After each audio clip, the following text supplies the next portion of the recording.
बीडमधील भुजबळांच्या टीकेनंतर जरांगेंनी सुद्धा जोरदार पलटवार केलाय।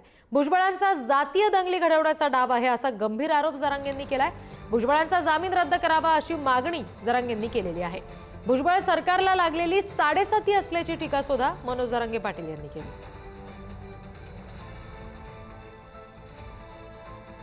हे म्हणता येते आता बुद्धी ढळली, अक्कल दाढ पडली त्याची।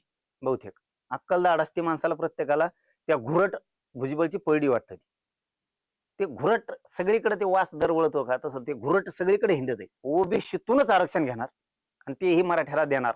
तुम्ही कितीही दडपणाचा प्रयत्न करा, त्याला बी बीडचे मराठी म्हणतात एवढं लक्षात ठेवा। ते कमजोर कच्चे नाहीत, सहन करतात। फक्त तुम्ही काय धमक्या देता भाषणातून, तुम्ही काय धमक्या देता मराठ्यांना भाषणातून? एवढं सोपं समजतं का तुम्ही मराठ्याला? दलिंदर येते हो, सवय लागली त्याला दलिंद्री करायची।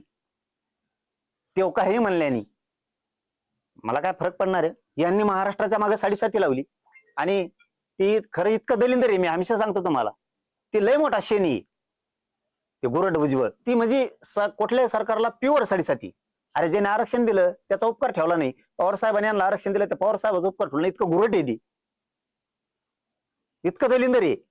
आमचं तर वाटलं झालं हो, आम्ही तर आमचं लढून मिळूच, पण ज्यांनी दिलं त्यांच्याशी सुद्धा गद्दारी केली यांनी। या पत्रकार परिषदेच्या माध्यमातून मी जाहीरपणानं सांगतो तुम्हाला, तो सरकारमध्ये तो जातीय दंगली घडणारे बीड मध्ये त्यांनी दहशत आणि भयावह वातावरण तयार केलंय। आज त्यांनी काही नेते हाताखाली धरले, त्यांचे भाषण बघा, ते पूर्ण भयानक भय निर्माण होईल अशी परिस्थिती त्यांनी निर्माण केली।